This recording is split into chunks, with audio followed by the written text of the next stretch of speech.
A finales de la década de 1980, Argentina se encontraba en una profunda crisis económica caracterizada por una hiperinflación galopante que alcanzó niveles de hasta 4.900% en 1989.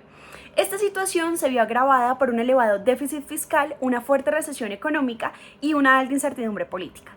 La inflación en Argentina había estado aumentando de manera sostenida desde la década de 1970, pero a finales de la década de 1980 alcanzó niveles sin precedentes. La hiperinflación erosionó el poder adquisitivo de los hogares, destruyó la confianza en la moneda nacional y generó una gran distorsión de la economía. En 1991, el gobierno argentino implementó el Plan de Convertibilidad, también conocido como la Ley de Convertibilidad, que estableció un tipo de cambio fijo entre el peso argentino y el dólar estadounidense. Esta política tenía como objetivo principal controlar la hiperinflación y estabilizar la economía. La política de tipo de cambio fijo tuvo implicaciones positivas como negativas para las empresas argentinas. En las implicaciones positivas podemos observar primero el control de la hiperinflación, segundo la reducción de la incertidumbre, tercero mayor acceso al crédito. Y en las implicaciones negativas podemos observar pérdida de competitividad, reducción de la flexibilidad fiscal y vulnerabilidad de shocks externos. Para las empresas multinacionales como Bayak, un tipo de cambio fijo que sobrevaloró el peso argentino se tradujo en un aumento en los ingresos por las ventas de autos. Esto se debe a la apreciación del peso, lo que aumentó el poder adquisitivo para adquirir componentes importados que estas empresas utilizan en su fabricación. En contraste, para las empresas argentinas exportadoras, la sobrevaloración del peso encareció sus exportaciones, reduciendo las ventas externas y por ende disminuyendo su competitividad en el mercado internacional. En cuanto a la cuenta de capital, el mayor endeudamiento en dólares generó un aumento en el flujo de divisas hacia el país, necesario para financiar el déficit de la cuenta corriente. Un breve resumen: un tipo de cambio fijo con sobrevaloración del peso benefició a las multinacionales como Bayak, pero perjudicó a las empresas argentinas exportadoras. Además, agravó el déficit de la balanza comercial y un aumento de la dependencia del endeudamiento externo.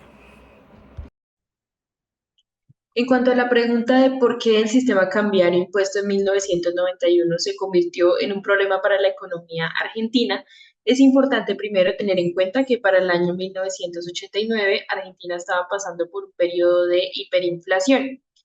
Para contrastar esto, el presidente de la época decidió establecer una ley de convertibilidad del austral en la que se establecía que un peso argentino equivaldría lo mismo que un dólar estadounidense.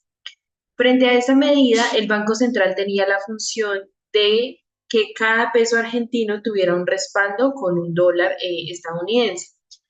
Esta medida inicialmente fue positiva ya que se redujo la inflación y además la economía se fortaleció.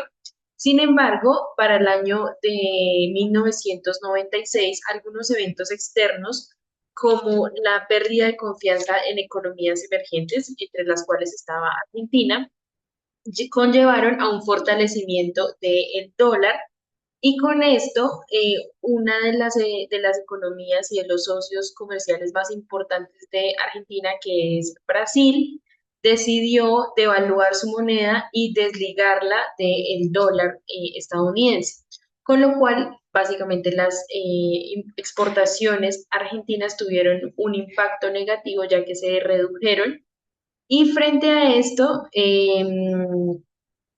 además, en 2001, la banca central argentina empezó a quedarse sin capacidad para respaldar los pesos argentinos con dólares debido a al fortalecimiento de esta moneda. Entonces, acá en el modelo ISLM lo plasmamos básicamente como un aumento en la tasa de interés extranjera, que en este caso sería la tasa de Estados Unidos, lo cual conllevó a una disminución de la renta extranjera que hace que las exportaciones se disminuyan y la balanza comercial también disminuya.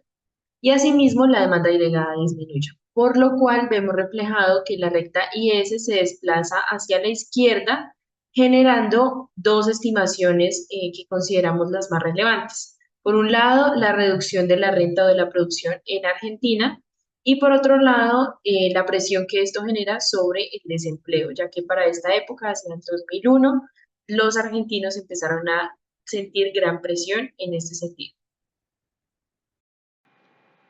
Bueno, pues algunos efectos esperados por la variación de la tasa de cambio, pues es una caída en las ventas de la empresa, pues esto debido a la devaluación del peso argentino.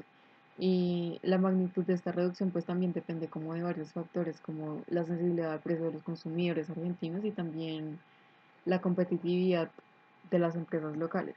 Ya haciendo un análisis más como por segmento, vemos que el segmento que puede ser el más afectado es el de motocicletas, ya que los productos son importados y pues por lo tanto van a ser más sensibles a este tipo de cambio. Obviamente pues esto comprime los márgenes de ganancia y si la empresa no puede aumentar los precios lo suficiente como para compensar la devaluación, pues claramente las ganancias se van a reducir significativamente. Algunas estrategias como para mitigar ese tipo de riesgos y aprovechar oportunidades eh, pueden ser como utilizar instrumentos financieros como opciones de divisas o futuros para cubrirnos contra este tipo de riesgo cambiario. Y pues sí, esto nos puede ayudar como a proteger los márgenes de ganancia de la empresa como de las fluctuaciones del tipo de cambio. Otra estrategia que puede ser un poco más cara y un poco más difícil es que la empresa podría expandirse a otros mercados en América Latina como para reducir esa dependencia del mercado argentino. Y pues esto también como que nos ayudaría a diversificar los ingresos y también reducir el impacto de las fluctuaciones del tipo de cambio de un solo país, que en este caso sería el de Argentina.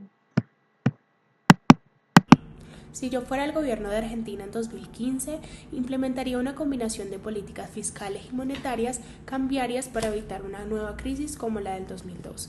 Primero, en el ámbito fiscal, optaría por una consolidación fiscal gradual. Esto significa reducir el déficit fiscal progresivamente sin hacer recortes abruptos que puedan empeorar la recesión.